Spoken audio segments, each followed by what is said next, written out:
Situações assustadoras hoje incluem mistérios não resolvidos, homicídios sem solução, eventos peculiares e desaparecimentos estranhos que as autoridades não conseguem solucionar.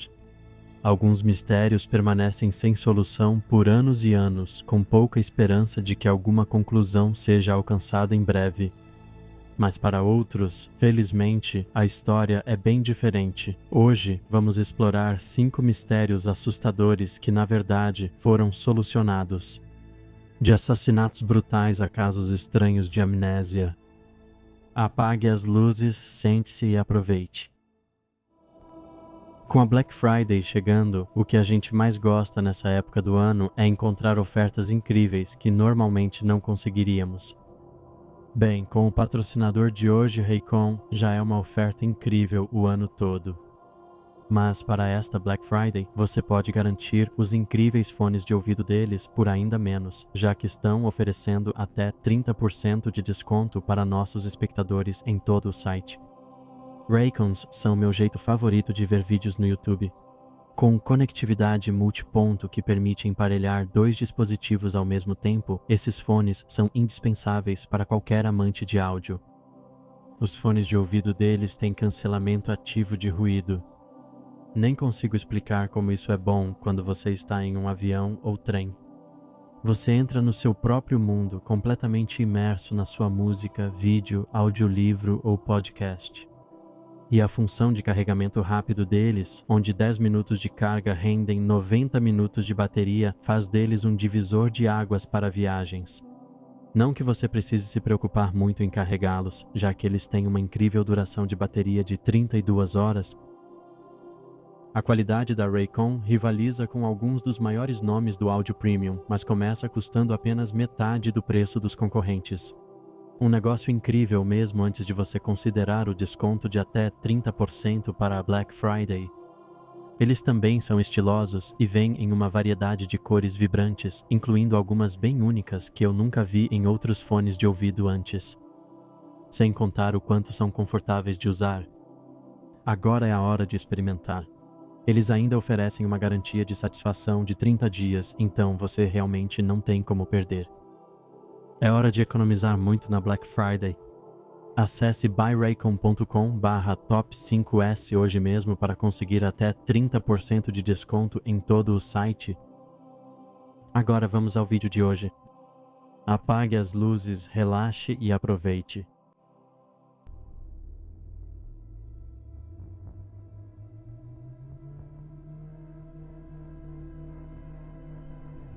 O estranho caso de Benjamin Kyle. Em 31 de agosto de 2004, um homem foi encontrado, ferido e traumatizado ao lado de uma caçamba atrás de um restaurante Burger King em Richmond Hill, Geórgia, Estados Unidos. Sem nenhum pertence ou roupa, o funcionário que o encontrou notou várias lesões em seu corpo. 3 ferimentos na cabeça causados por trauma contuso, queimaduras solares graves e uma série de mordidas dolorosas de várias formigas vermelhas.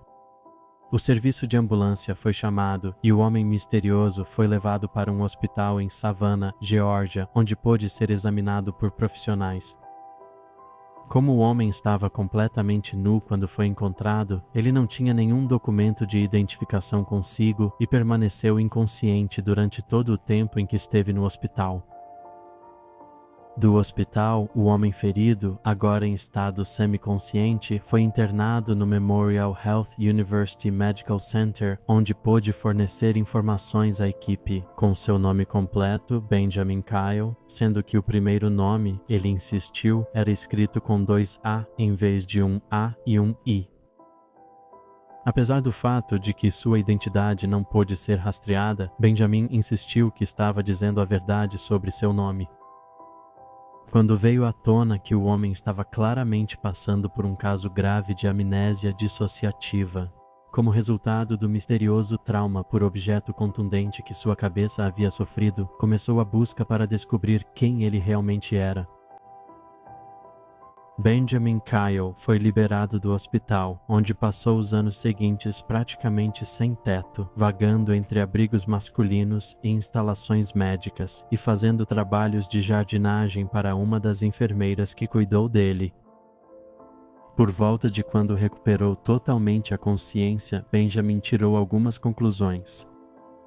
Ele se lembrava perfeitamente de como dirigir um carro. Ao olhar para sua aparência pela primeira vez em um espelho, ele percebeu que era 20 anos mais velho do que acreditava. Logo começou a busca pela verdadeira identidade de Benjamin Kyle. O primeiro passo foi tentar identificá-lo através de suas impressões digitais. Suas impressões digitais foram comparadas com as registradas de criminosos e funcionários do governo, mas nada foi encontrado. Testes de DNA em larga escala foram realizados para buscar sua genealogia genética, e bancos de dados online foram contatados para qualquer informação que pudessem ter sobre ele. Comparações de reconhecimento facial do Departamento de Veículos Motorizados e pesquisas de anúncios de nascimento em jornais também não deram resultado. Foram mais de 10 anos desde que ele foi encontrado até seu mistério ser finalmente resolvido. Um período em que ele passou por uma infinidade de testes e entrevistas. Chegou a participar de uma sessão de perguntas e respostas no Reddit, mas isso não o ajudou a revelar a verdade. O mistério foi finalmente resolvido em setembro de 2015. Uma equipe de pesquisadores de adoção liderada por C.C. Moore conseguiu finalmente desvendar o caso usando perfis de DNA compartilhados online. Através do processo de eliminação, eles conseguiram encontrar várias pessoas que eram potencialmente parentes de Benjamin Kyle por meio de uma árvore genealógica possivelmente compatível. Quando parentes vivos fizeram testes de DNA, confirmaram que o nome de Benjamin era, na verdade, William Powell, que então pôde se encontrar com seus familiares e recuperar sua identidade corretamente. William Powell nasceu em 29 de agosto de 1948 em Lafayette, Indiana, onde foi criado por seus pais. Ele cortou os laços com sua família em 1976, abandonando todos os seus pertences para se mudar para Boulder, Colorado, com um colega de trabalho ainda naquele ano. Mas é aqui que a história efetivamente termina. Após os anos 1980, Powell não tinha nenhuma lembrança de nada que aconteceu em sua vida, deixando um vazio de quase 20 anos ainda envolto em mistério.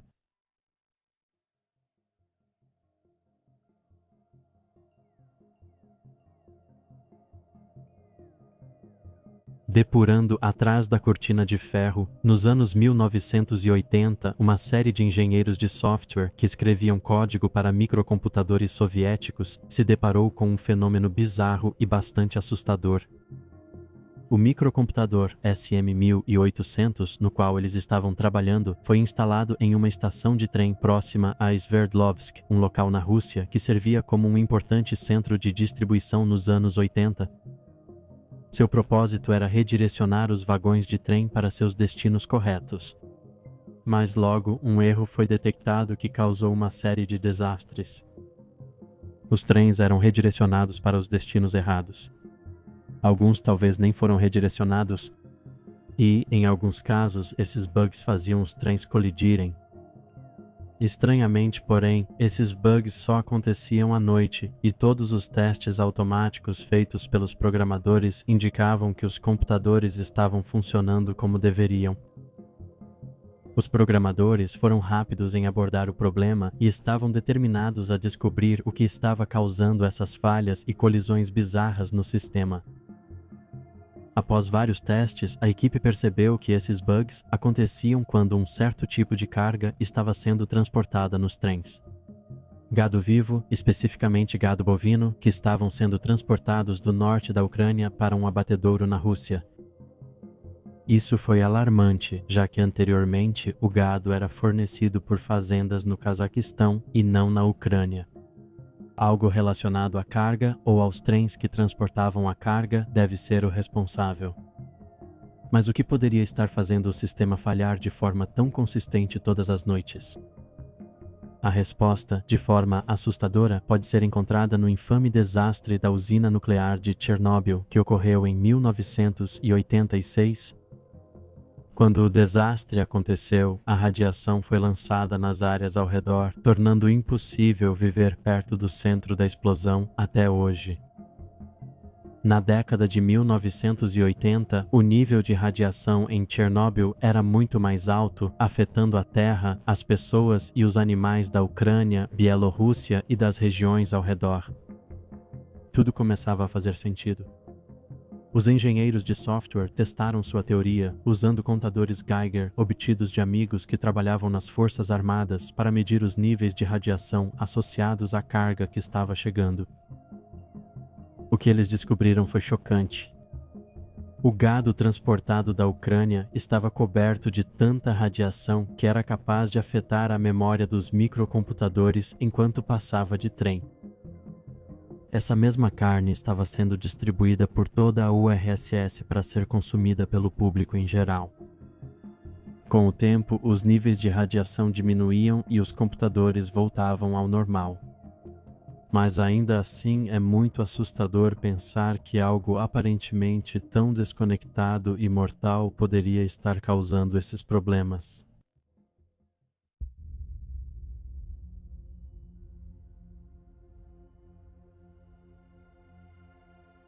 Os alemães do Vale da Morte, como foram apelidados pelos jornalistas, eram uma família de 4 pessoas de Dresden, Alemanha, que desapareceram misteriosamente durante sua viagem ao Vale da Morte, na Califórnia.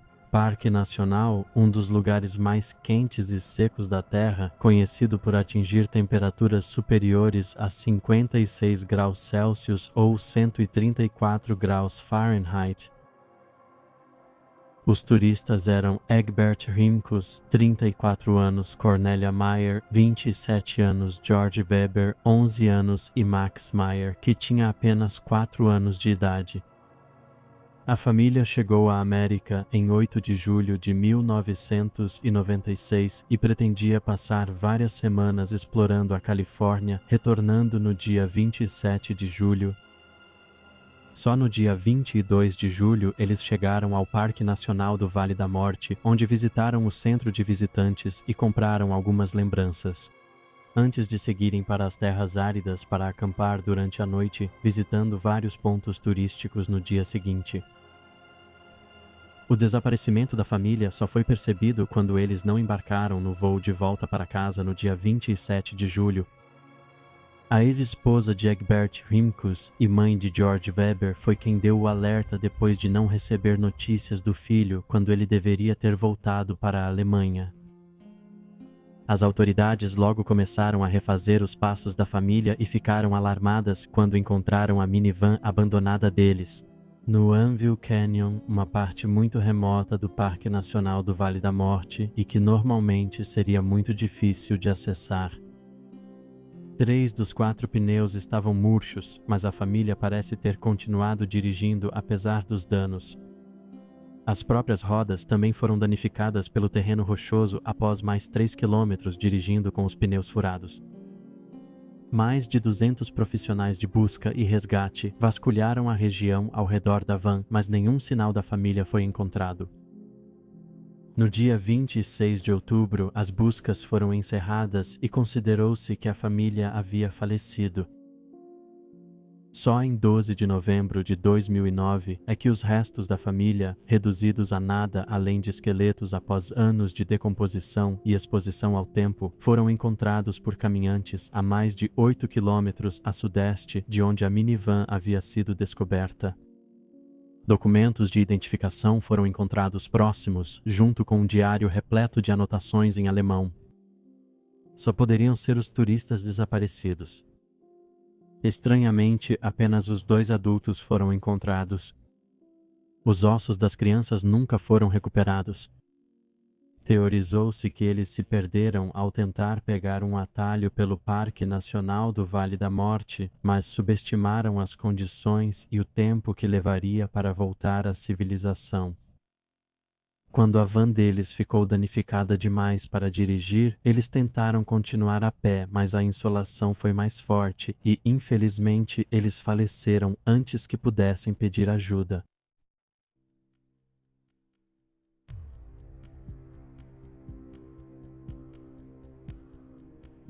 O sequestro de Natasha Kampusch. Na tarde de 2 de março de 1998, Natasha Kampusch, de 10 anos, não voltou para casa da escola primária Brioche Weg, em Viena, Áustria.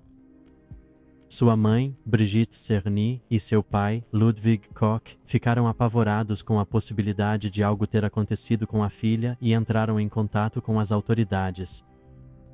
As investigações iniciais trouxeram um depoimento particularmente alarmante de uma menina de 12 anos que afirmou ter visto Natasha sendo agarrada na rua por um homem dirigindo uma van branca. Isso levou a uma enorme busca policial, onde quase 800 vans brancas em Viena foram extensivamente revistadas na esperança de encontrar a menina desaparecida, mas nada foi encontrado. O depoimento da testemunha estava correto. Natasha Kampusch havia sido sequestrada na rua a caminho da escola por um homem chamado Wolfgang Priklopil. E enquanto a polícia revistava van após van, Natasha estava sendo mantida em um cômodo subterrâneo feito sob medida dentro da casa de Priklopil. De partir o coração, a polícia realmente chegou a interrogar Priklopil como parte da investigação para localizar a van em que Natasha foi sequestrada, que apresentou um álibi falso dizendo que sua van estava sendo usada para transportar entulho de uma obra em sua casa. Natasha ficaria presa no porão de Priklopil por impressionantes 8 anos antes que seu mistério finalmente fosse resolvido. Esses 8 anos foram passados em um cômodo de não mais que 5 metros quadrados, isolado embaixo da garagem de seu sequestrador, acessado por uma porta secreta atrás de um armário. Sem janelas, com concreto com isolamento acústico, ocultando todas as evidências do crime, o lar de Natasha pelo resto de sua juventude era sombrio. Uma existência que era ainda piorada pelos repetidos acessos de violência de Priklopil e pelo abuso contínuo. Natasha frequentemente era espancada até o ponto de não conseguir andar. Ela era privada de refeições e frequentemente sofria abuso sexual nas mãos de Priklopil. Com o passar dos anos, Priklopil ficou um pouco mais flexível em permitir que Natasha saísse do porão. Ela fazia os trabalhos domésticos para ele e cozinhava suas refeições, o que acabou resultando em ela passar um tempo no jardim e, em algumas ocasiões, até mesmo fora de casa, em passeios pela cidade. Essa flexibilidade acabaria levando à fuga de Natasha, encerrando felizmente seus agonizantes 8 anos de cativeiro. O mistério do desaparecimento de Natasha foi solucionado em 23 de agosto de 2006. Enquanto Natasha limpava a van de Priklopil, a mesma em que foi sequestrada 8 anos antes, o telefone de seu captor tocou. Ele deixou Natasha sozinha por um momento para atender e foi então que ela aproveitou a chance para fugir. Deixando o aspirador ligado para disfarçar o barulho da cerca, ela saiu correndo da propriedade de Priklopil e começou a tentar chamar a atenção dos vizinhos. De forma perturbadora, levou 5 minutos inteiros correndo pela rua, batendo em janelas e portas e gritando por socorro antes que alguém a ajudasse. Natasha foi reunida com seus pais aos 18 anos e desde então se tornou autora, contando a história do seu sequestro. Wolfgang Priklopil, em vez de enfrentar a justiça, se jogou na frente de um trem em alta velocidade, tirando a própria vida.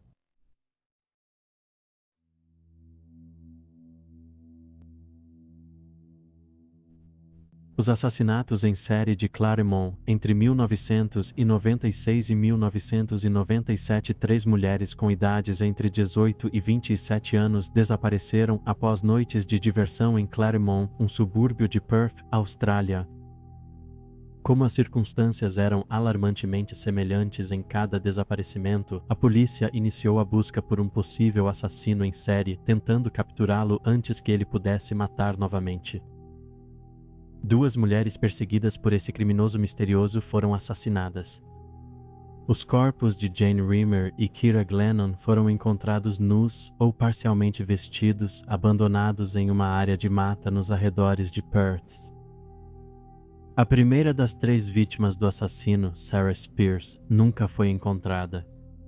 Até hoje, não foi confirmado se o assassino envolvido no crime tirou a vida de Sarah ou se ela ainda está em algum lugar desaparecida. O caso rapidamente atraiu grande repercussão e uma enorme operação policial logo foi iniciada. A polícia logo anunciou que estava à procura de um assassino em série e o governo da Austrália Ocidental ofereceu uma recompensa de $250 mil para quem pudesse identificar o autor do crime. A polícia interrogou taxistas, funcionários de hotéis e pessoas na rua sobre os assassinatos, mas nada avançou. Testes de DNA e de impressões digitais foram usados para capturar o assassino, mas nenhuma correspondência foi encontrada. Em determinado momento, mais de 100 pessoas de interesse estavam sendo entrevistadas pelas autoridades, mas nenhuma delas trouxe resultados. Então, durante anos após os assassinatos, o caso esfriou. Suspeitos surgiram e desapareceram nos meados dos anos 2000, mas os assassinatos não puderam ser atribuídos a nenhum deles. Isso até que Bradley Robert Edwards passou a ser suspeito. Edwards trabalhava como técnico na Telstra na época, e foram os veículos da empresa que ele usou para cometer os assassinatos que acabaram levando-o à justiça. Edwards circulava pela cidade tentando atrair mulheres para esses veículos, oferecendo carona para casa, momento em que cometia seus crimes brutais. Edwards foi acusado de todos os 3 assassinatos, e seu julgamento durou cerca de 7 meses, começando em novembro de 2019 e concluindo com um veredito de culpa pelo assassinato de Jane Rimmer e Kira Glennon em junho de 2020. Devido ao paradeiro desconhecido e à falta de evidências em torno do desaparecimento de Sarah Spears, Edwards não pôde ser considerado culpado por seu assassinato. Ele foi condenado à prisão perpétua com possibilidade de liberdade condicional após cumprir 40 anos. Considerando que Edwards estava na casa dos 50 anos quando foi condenado, o juiz lhe disse que havia uma grande probabilidade de que ele passasse o resto da vida atrás das grades. Então, esses foram 5 mistérios assustadores que finalmente foram resolvidos, alguns após muitos anos de tormento e incerteza. Obrigado por assistir. Não se esqueça de clicar no botão de se inscrever e nos vemos no próximo vídeo.